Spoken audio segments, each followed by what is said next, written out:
I'm McKinney Smith. In 2009, while going through a divorce, I decided to jump straight into entrepreneurship. In 2012, I lost my sister and asked myself, what legacy do I want to leave behind? Since then, I've become a serial entrepreneur, helping other women publish their books, produce their podcasts, and reach their big goals to walk in their greatness. I realized the importance of sharing our stories of resilience and how it can be another's guide to walk in a manner worthy of their calling. We are blessed to be a blessing, so get ready to be blessed with an inspiring testimony.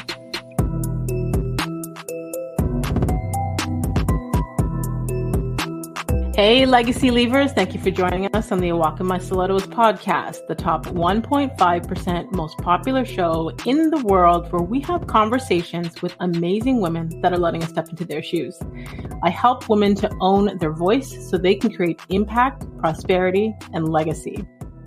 I get excited when I see another woman succeeding, but what interests me more is her mindset and her backstory on how she got there. So today's guest is about to bless us with her testimony. And since you're already here, you may as well subscribe. Today we have Janice Bartley. She is the founder of the nonprofit FoodpreneurLab. Her personal mission is to level the playing field and open doors in underserved communities for would-be and established food entrepreneurs, tackling systemic barriers head-on and pioneering new approaches to creating access for those historically prevented from fully participating in the food sector is front and center for Janice. Drawing on her 30 years of lived experience in food and entrepreneurship, Janice is forging ahead with her fierce mission to create gender and racial equity for all foodpreneurs. So please welcome to the show, Janice Bartley. Thank you. And that's a wonderful introduction. And thank you so much for having me. Thank you so much for agreeing to come on and to share your story with us and your gems and your wisdom and your 30 years of experience. I cannot wait to get into this conversation. All right, let's jump in, girl. Let's jump right in. Let's do this. So, okay, before we get to where you are presently, I love to ask, just as an icebreaker question, because I believe, as we are little kids, we have these vivid imaginations and, we fantasize about what we want to be or who we want to be. And then society or our family or culture tries to limit us and put us into this box. So before you got to that point, I would love to know, what did you want to be when you were a little girl?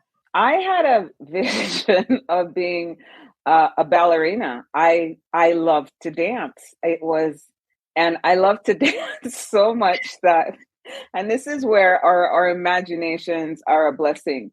So growing up as a child in Jamaica, we used to have, and I don't know if some people remember, we used to have sandbags that we used to use as door stoppers. And I used to poke holes in the sandbag, sprinkle it in the hallway and slide down the hallway. And so I'd pirouette, I'd do all these things. And that always stayed with me. So I always felt I should have gone to an art school. I was more on the art side. I was never an academic person. So I want to throw that out there. So, all those false narratives that are out there saying, oh yeah, well, you have to do this. No. So I'm counter whatever everybody else has said. And then the other thing was I always used to play school as the headmistress. So,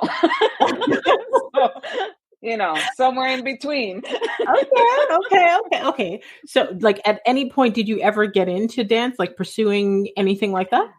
When I was a child, I took dance lessons, ballet lessons, and I think that's what stayed with me. And then later on, I was more of an athlete. I was a track and field athlete. So, yeah.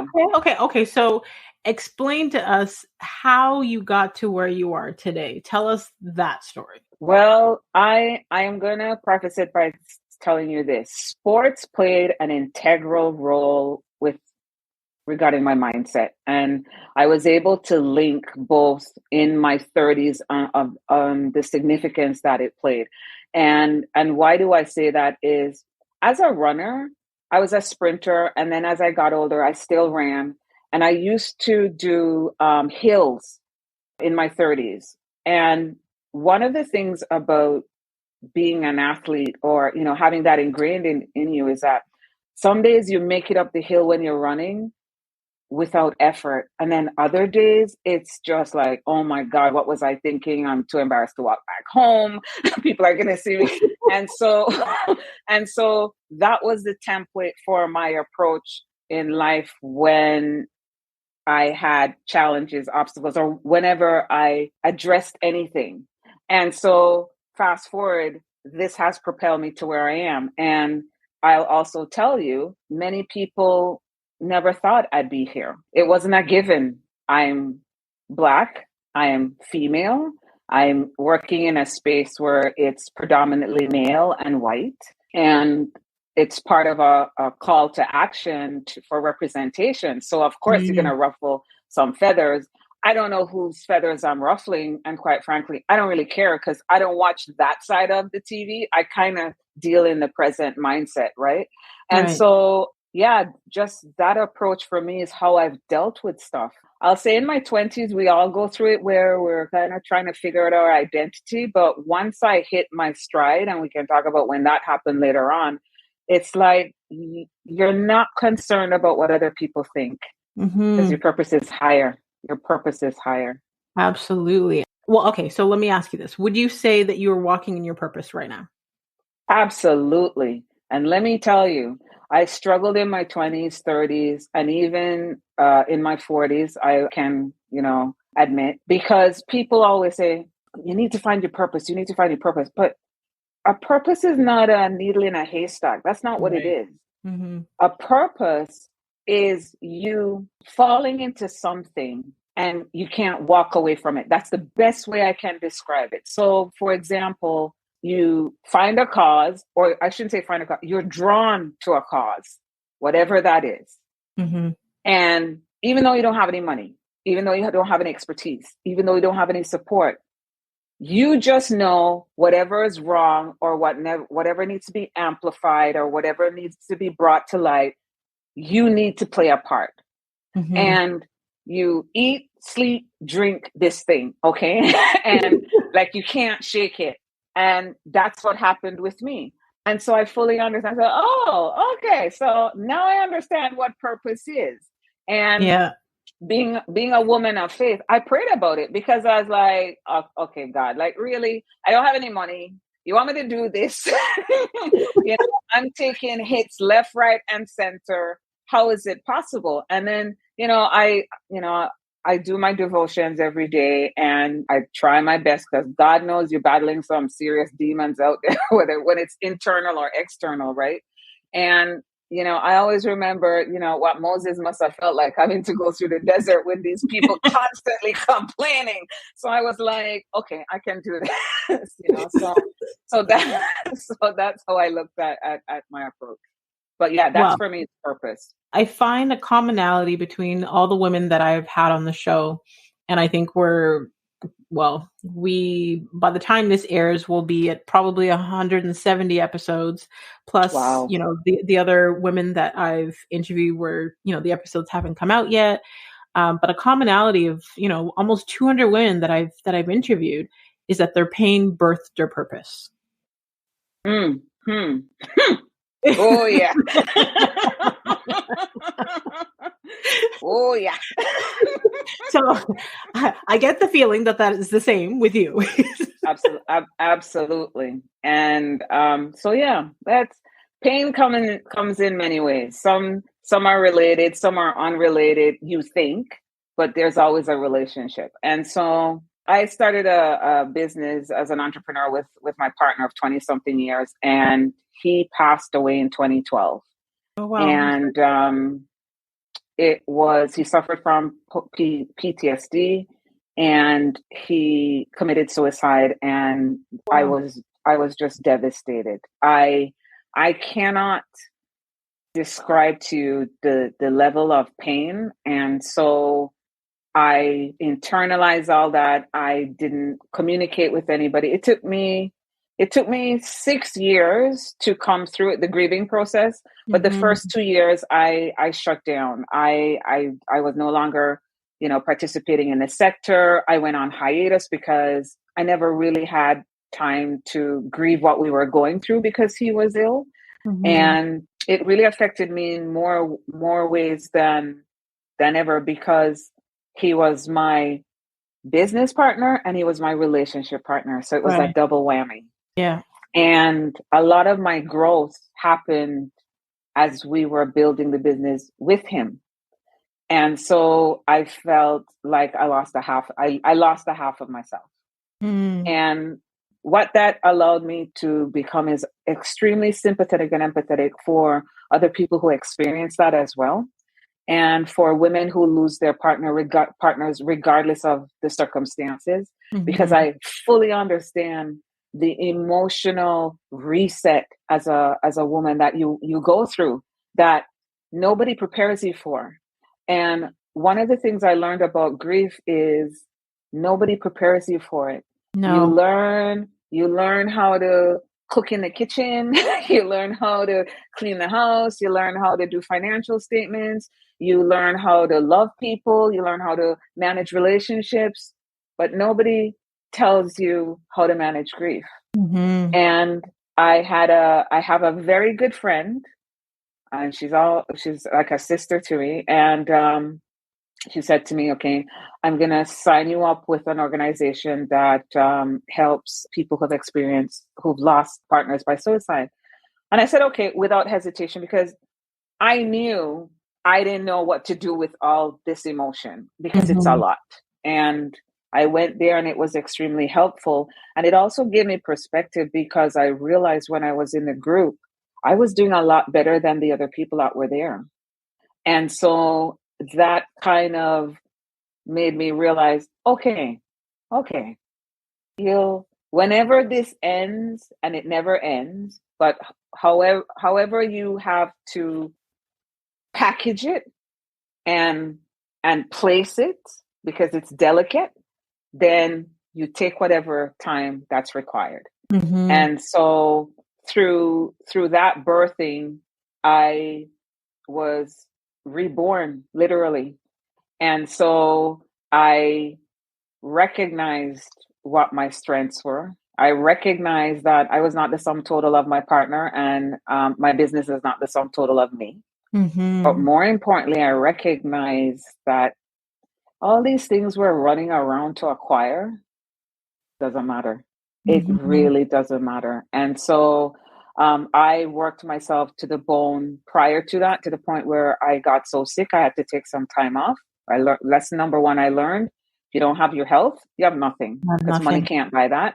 In the loss of my partner, I learned relationships are so important, especially with the people around you and the people who you come in contact with, because I always make an effort to be present when I'm speaking to people, whether it's 5 minutes, 15 minutes, an hour. That's important to me, because you don't know what that other person on the other end is going through. Right. And you don't know how much your smile can mean to someone else, because sometimes we forget what we bring with our personality, how you brighten up somebody else's day in its simplest form just by showing up. Yeah. And so that has been my takeaway from that pain. So, the money is great. That's fine. You can only have so much of it, because you can only buy so much before you start repeating the same purchases. Okay, bigger and better. But yeah, it really brought home what really matters. Wow. And I don't stress about crap that I used to. I don't, because it's just one life. I get one kick at the can. I'm going to make the best of it. Right. Like, I mean, first of all, my condolences for your loss. I'm sorry for your loss. Thank you. Hearing your story, and this is why I say that there's so much beauty in our stories, because you can hear another woman's story, and there's always some part of it that resonates with you, that you can either connect with directly, or someone that's experiencing the same thing. Our stories connect us. And I don't know what it's like to lose a partner. But I lost my sister in 2012. And And when my you were talking condolences as about, well. thank you. And when you were talking about just, the things that no one teaches you how to handle, the grieving process. And, we all grieve at different paces Different, yeah. and things, but like you were able to go on your own, I'm going to say personal development journey, because where you just said, you learned that your relationship wasn't the sum of you and the business that you had. Like you were able to find yourself, I Yes. guess, through the process. You were able to find your own voice. You're able to, find that awareness and tap into your strengths. And I know when my sister passed away and people used to say stuff like everything happens for a reason, and I wanted to punch them in the throat. but when you look at the journey of who you've become and your strength and resilience since then, right?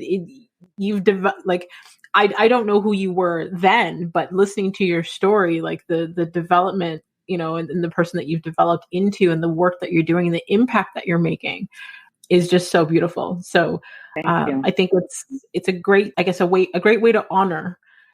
Yes.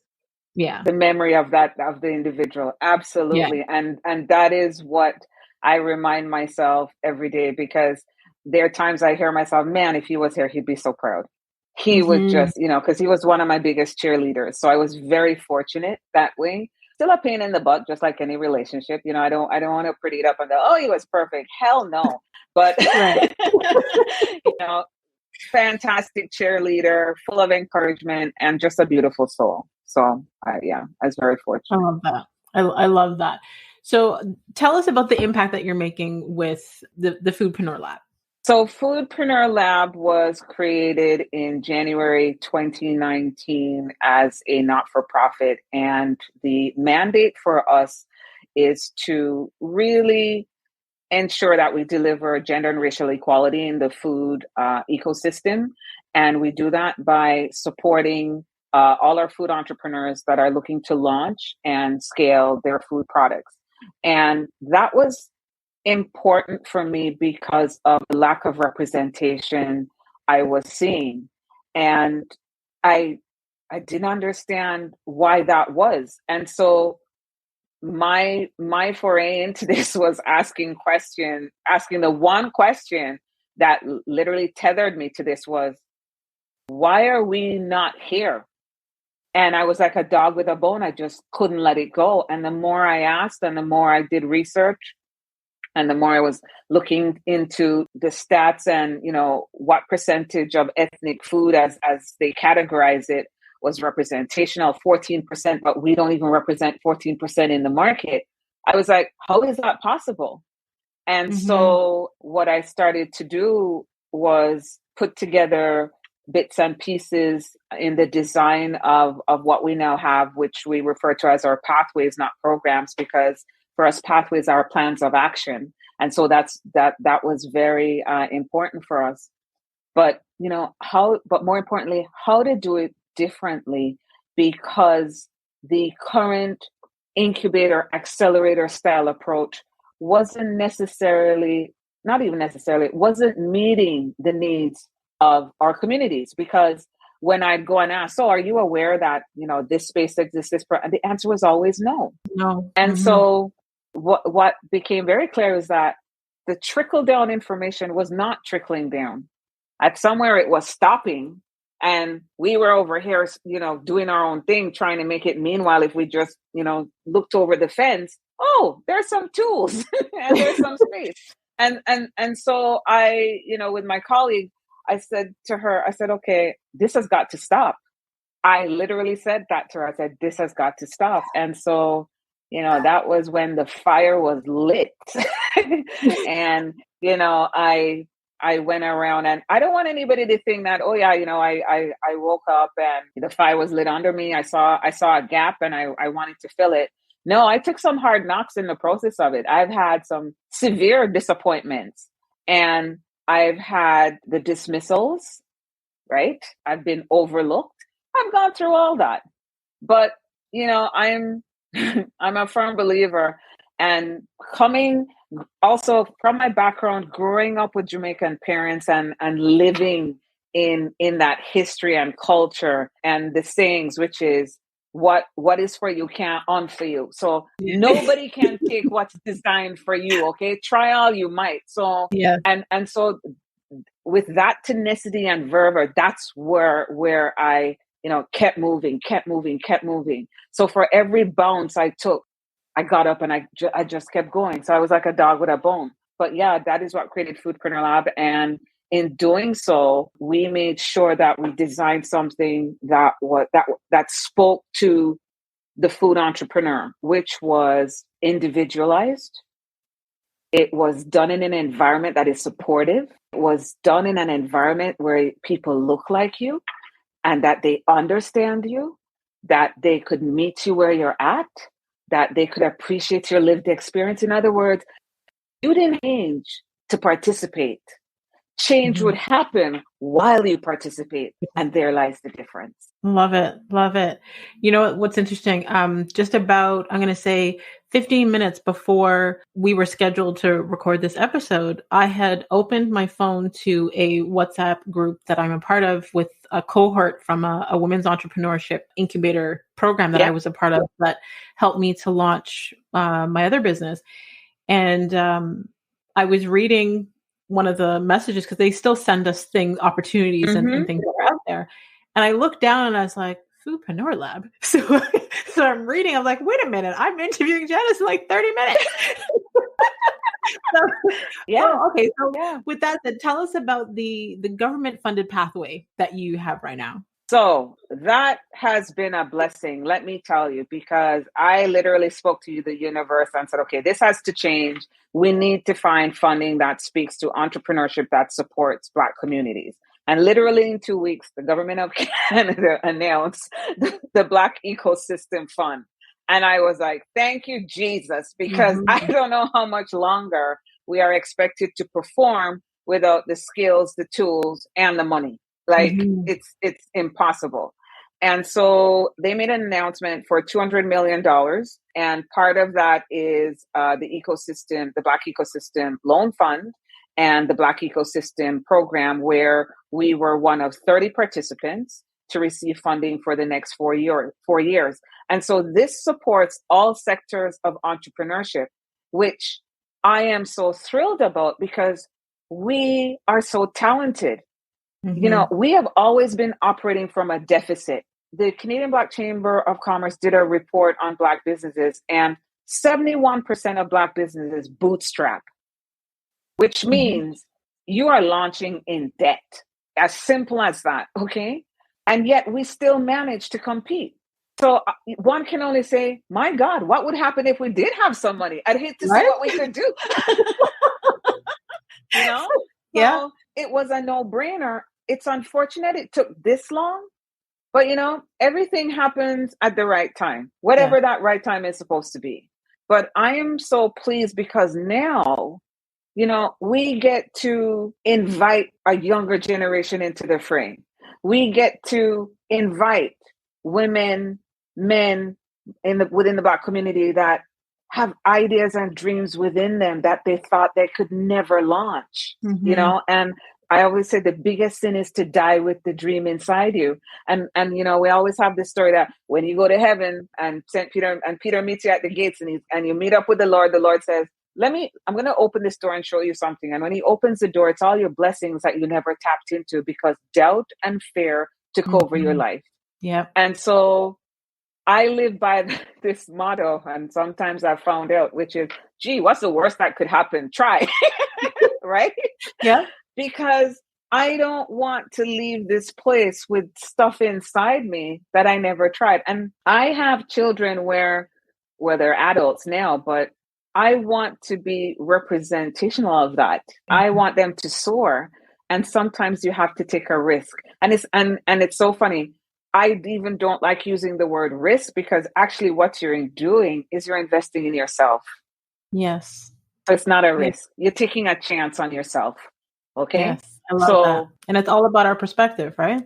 listen, absolutely. And I don't want anybody to think, I constantly talk to women and I say to them, listen, I can appear, I'm appearing here, beautiful glasses, nails done and everything else. Okay. And looking confident, but not every day I can walk in the air of confidence.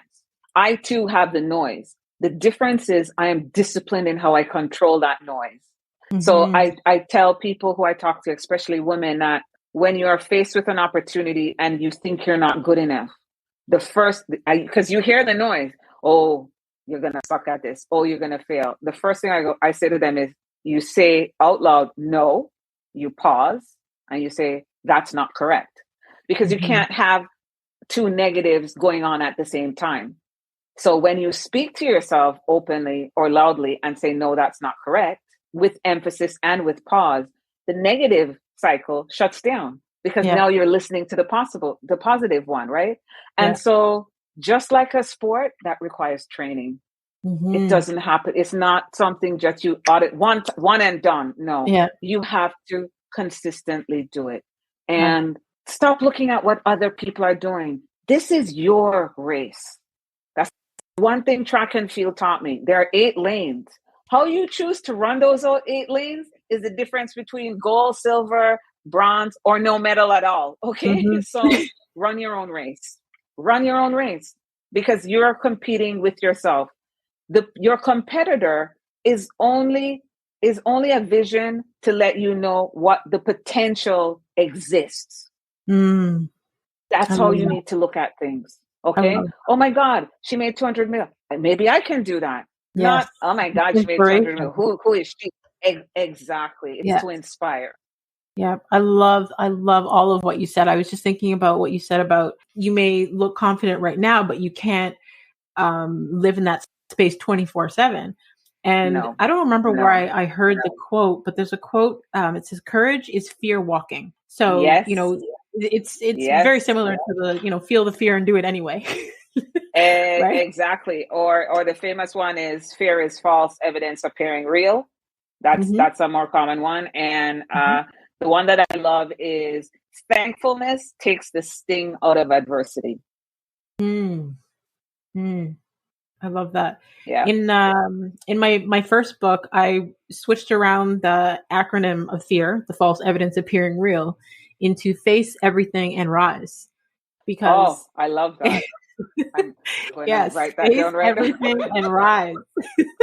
Because I realized that everything that I have ever wanted was on the other side of what I was afraid of. And it wasn't until I got certified as a mindset coach where I started to understand, when we come up against, we call it the terror barrier, but, when you're going after something that you really want, something that's out of your comfort zone, or, you're reaching for that new thing, when you get to the other side of that, when you break through the fear, that's where the rewards are. And that's where, the blessings and the gratification and all of those things that we were afraid of. Right. That's right. And it's the pushing through where, it builds our confidence because you look back and you're like, oh, I did that. And then you do it over and over again. And then it's your confidence in the thing. Right? Absolutely. Absolutely. And I can't stress taking a pause to celebrate those moments because sometimes we just rush through and it's like, hang on, that's a significant achievement. Recognize it, celebrate it, sit in it for a little while, right? Because that was a breakthrough. Yes. It's significant before you tackle the next thing, right? Absolutely. Because it's important to recognize those moments so that when you get stuck on that hill, and there's always a hill, right? Where, we're kind of perching on and we can't figure out how to clear. The previous breakthroughs are reminders of our resilience, of our perseverance, of our tenacity, of our no holds bar, or whatever you want to kick ass, take names. I don't care. Okay. Yeah. But that's how we get through. So that's important as well. Yes, absolutely. I love it. I love it. I feel like I can go down this whole side conversation with you right now. Absolutely. For a woman who's listening right now, what advice would you give to that woman that maybe she doesn't know where to start? She's afraid to start that thing. What advice would you give to her? So one of the things I am a huge proponent of is self-care. And self-care is not just the physical. Self-care is the mental quietness of finding out what it is you want your life to look like. You Yes. have to start there. Okay. Yeah. And so if you are surrounded in chaos, chaotic people, chaotic environment, chaotic lifestyle, you can't find that quiet place because you're surrounded by noise. By noise. So you have to find a way to extricate yourself, whether it's you go to a library, you find a quiet space and you take 45 minutes a day. Because what has to happen is what I call the unveiling. It's the peeling of the layers. We're like onions. And so when we peel those layers and we ask the questions, what do you want out of life? How do you want to see your life? What do you want out of life? What is really important to you? What do you feel that you're really good at? And if you could snap your fingers and it could happen tomorrow, what would you do that you're passionate about? So you and these answers don't come overnight. So I don't want to, give anybody the false sensation that, oh yeah, 4 or 5 questions, boom, you're in. No, because sometimes in doing the unveiling, you're going to have to recognize any trauma that you haven't addressed. Okay. And as we know, I'm ready to start snapping my fingers. Yeah, that's right. Because we all we come with trauma and drama. Okay. Yep. Let's keep it real. Okay. And so if you don't address that, it makes it that much more difficult. And I emphasize that to find your strengths. Yes. Because you are not dealing with the underlying issues and you cannot build a foundation on sand. So I cannot build confidence and exude confidence and I'm fragile and meek on the inside. Right. I can only do that for so long before the house comes tumbling down. That false confidence. So, exactly. So that quiet time is extremely important. And for me, that's sacrilegious. Like my quiet time, my Zen time is something I make sure I carve out. And I was saying to somebody, I was joking around with somebody the other day that when I know I'm off the rails is if I come home and my living room is a mess. Then I know I've not been paying. Because we know. Yes. When things are all over the place, your shoes aren't put away, there's just paper. And I can tell. And I'm like, okay, I'm going off the rails, time to reset. Yes. So the pushing of that reset button is what drives and inspires me. But for other women, you have to have that quiet time. And I know some of us are fearful of having that quiet time because it may trigger and bring up other things. But here's the positive part. When you recognize what your deficits are, you can fix it. Yes. But if you don't, then how do you heal? Right? And you have to heal yourself before you can find within yourself what you have to give others. Yes.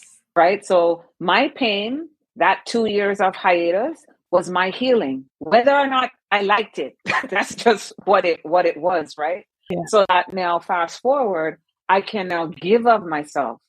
I have a better understanding and a better appreciation of the time I spend around people, and I can appreciate where they are at. And so that is what I would share with women, because we all have something to give. Absolutely. Without a doubt. There's so much that you said there in all of that I want to unpack some of that. Okay, so let's start with the last part of what you just said. Like, you can't pour from an empty cup, right? And I used to be the person that had the mindset of, okay, well, if my cup is half full, then I can still, pour out to other people. But then I had to go through my own healing journey, and I had to learn to process some things, the trauma and the drama. When I learned to put my self-care routine in place, I realized that my cup needs to be full, and I am pouring from my overflow. That's right. Yeah. When you spoke about when you come home and your living room's a mess, that lets you know where things are with you. And interesting enough, I used to sell real estate full time. And when I was in real estate, there was, a whole bunch of things about our environment that I was studying. And one of the things that I had learned is, the clutter in your space, it's a representation of the clutter in your mind. So Yes. I used to be that person. And, my kids say my OCD is a little too much now because everything needs to be tidy. But I'm like, Yeah. if I come home and I see clutter, my brain automatically Brain. like Yeah. starts to go haywire. Yeah. Absolutely. So Absolutely. it's important. So for the women who are listening, like look around your room right now. What does it tell you about what's going on in Yep. your head? Maybe it's time Yep. to clean up, not just your room, but Yeah. what's going on inside your head. Every That's right. And that declutter mechanism is what will allow for space for new things to come in, Yes. new ideas, new Yeah. dreams. That's the whole idea. I mean, I'm in the process of purging out my kitchen. If you saw what's behind this camera, you would be okay, you are significantly decluttering. Okay. And I was like, okay, I can't wait for the weekend to get here so I can finish it.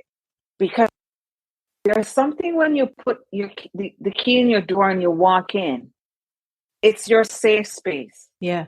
And it's the place that supports you, makes you feel secure, makes you feel, healthy and whole.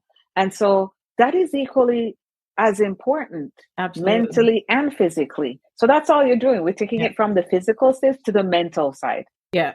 People like all of these spaces, like they connect. Like for example, when I have women that come to me for coaching and they're like, "Oh, well, do you focus on small business? Do you focus on personal development?" I'm like, it's all one. Okay. Your personal and your business development, especially if you're an entrepreneur, because if you're not okay and your personal development journey isn't there, Exactly. it affects your business, Exactly. right?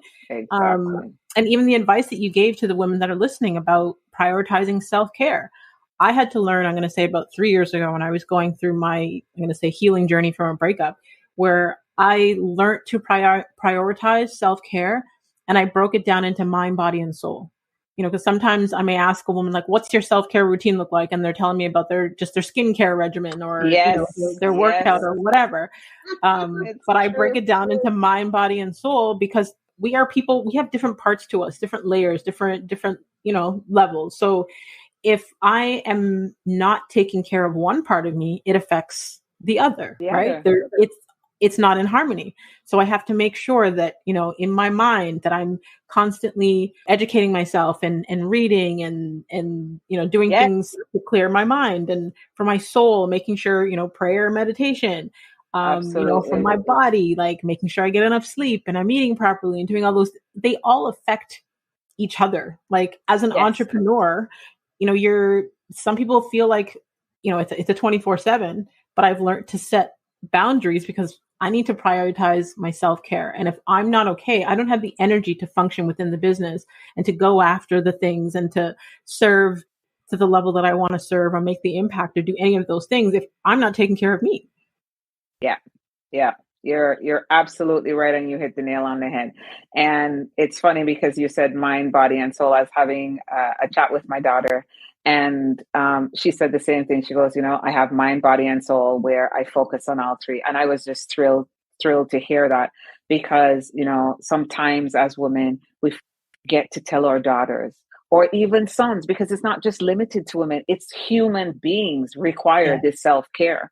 And so Yes. we really have to stress the significance of that and the importance. Absolutely. Absolutely. So, okay. So when and where are you the happiest? Oddly enough, when I'm by myself with a book, I have this thing in the summer where I try and read 3 books. And for me, that's my escape.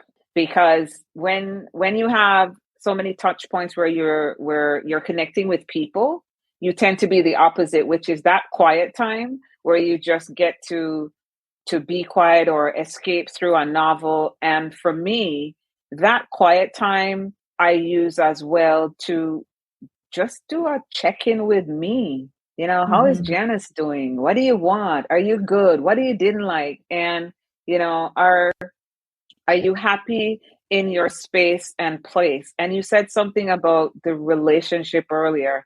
That is so significant too, because I had to learn in my 30s and 40s that as much as we want to be in relationships, you can't give more of yourself where you're at a deficit.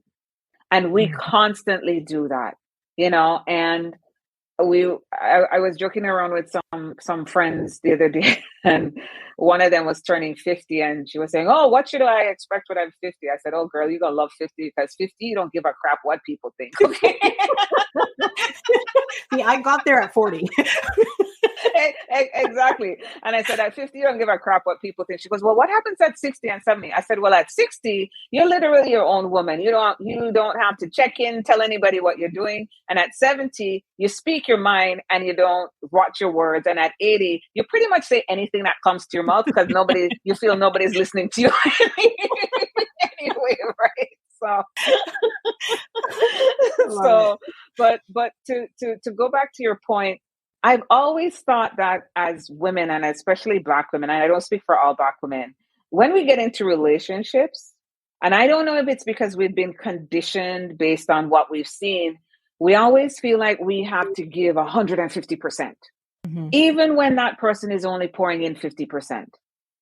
And I started saying to myself, listen, this is not the Kennel Club show. I do not have to outperform or, do a dog and pony show or show you how many tricks I can do.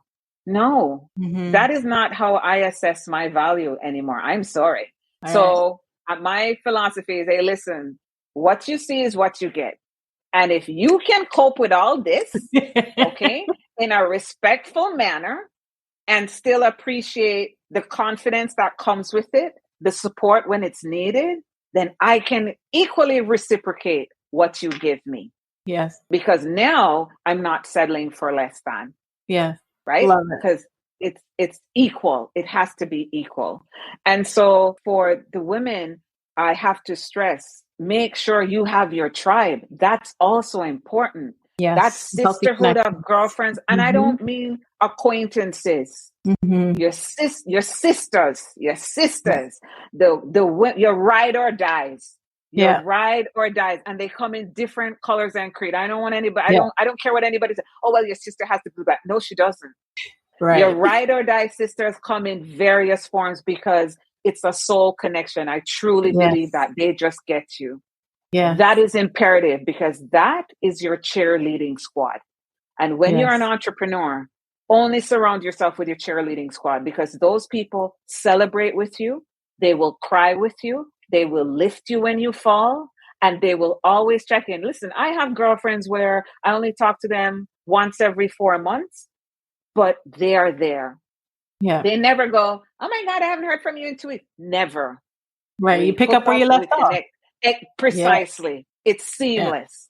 But that community is integral as well, because we see it with mental illness right now. The tragic story of young Miss America, Black America, and because we walk around with these smiles and brave faces and we don't share what's going on. And there is no shame in vulnerability. When my partner died, I wept like I never wept before. And it was my sisters that caught me because I was always the strong one in the group. And here's a beautiful thing about that sister friendship. You have the strong one, you have the outspoken one, you have the loud one, you have the funny one, you have the empathetic one, you have the crazy one. Okay. And this is what makes our life complete. Yes. So we need to celebrate, really and truly celebrate that friendship, because they are our anchors and they get us without us having to explain ourselves. Absolutely. So I have to throw in that piece that is so important. No, thank you for that. Honestly, thank you so much for that. Before we get to the final segment, I want you to tell the people where they could stay connected with you online. Online, you can find us at www.foodpreneurlab.com. We also have Instagram and Facebook. Instagram is pretty active. God bless my team, because I'm not necessarily a social media kind of person, but every now and again they drag me in there. But we're on social media at FoodpreneurLab as well, and you can find us there. And if you go to the website and you have questions, feel free to send me an email. I'm always. Rule number one, I always stay open.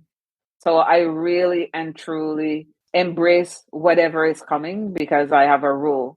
When you push against things, that's when it's more difficult to deal with it. It's almost the law of physics, really. Yeah. You're right. Okay, so the final segment of the show is kind of like a rapid fire. You can say the first thing that comes to mind, whether it be one word or one sentence. Sometimes I may ask you to unpack. I knew you were going to don't ask me why. I thought, I wonder if she does rapid fire. And here we are. So shoot, this is going to be interesting. Okay. What's the worst advice you've ever received? Oh, don't worry. You'll get over it. Okay. What's the best advice you've ever received? Does it really matter? As simple as that. Does it really matter? Okay. What's the biggest surprise you've had in the last year? How well I've embraced who I am. I love who I am. And that took time. I tell people, people worry about, I go in the mirror, I pat my face, I talk to myself, because listen, if I don't love me first, who is? Yeah. That's my motto. Okay. Yep. So as my sister says, I love me some Janice. and not in a vain way. I want to put that clarification, but in a healthy way. In a healthy way. And I mean, and you're a believer. So you understand, like, even when they talk about, the 10 commandments, love God first, and then love your neighbor as you love yourself, which means you need to love yourself first. Yes. Right? Yes. Yep. And one of my rules is, and I really do abide by this, is treat people how you would want to be treated. That's that. I live by that. Love it. Okay. When was the last time you cried? Oh my God. 2 weeks ago, I was watching a movie. 2 weeks ago, I was watching a movie and it brought me to tears. Love it. When was the last time you apologized to someone else? A week ago. I thought I was very curt in an email response. And I realized I was I was trying to deflect. And so I paused, and because I felt it, even though the words were saying, well, no, I felt it. Yes. And so I sent another email and said, listen, I apologize if this is how you felt. And I agree with you. I had to take ownership of it because I'm not perfect. So I took ownership of it. Good on you. And last but not least, what do you want your legacy to be? Wow. It's so funny you asked that question. So I never really truly understood what the term legacy is supposed to be, because it means different things to different people. And I always thought it was somebody who wanted a bust carved out on a statue saying, oh yeah, I remember her. What I've learned, legacy is you doing God's work. That's what legacy is. And he uses you as a conduit. So that's what I want my legacy to be. I served my purpose and I did it well. I love it. Wow. Thank you so much for taking the time to join us, for sharing your gems and your wisdom with us, and all of your beautiful jokes and laughs. I truly appreciate you, Janice. Thank you. It was fun, and I thank you. And my hope is that we have reached, connected, and made a lot of people feel better, and provided inspiration and hope for those who are stuck in places that are not sure. And, we support and we love you no matter where you're at and what you're going through. And please, if you need to reach out to people, don't hesitate, because you have people around you who love you and care for you and just want to be there for you. So I just want to remind people of that. Thank you for that beautiful reminder. That was also a reminder to me. Thank you. You're very welcome. And it was a pleasure. And to all of you legacy leavers out there, until next time, subscribe on all platforms. Don't forget to rate the show and leave us a review on Apple Podcasts. And I just want to thank every single one of you that has continued to listen to the show each week to help us rank globally in the top 1.5 out of almost 2.8 million podcasts. So thank you. And if you can think of, I'm going to challenge you today to 3 women that would receive value from hearing today's episode. Please share it with them. Feel free to screenshot this week's episode, and you can tag Janice at FoodpreneurLab, and you can tag myself at The Real Makini Smith, and continue to walk in greatness in your stilettos in a manner worthy of your calling. Thank you.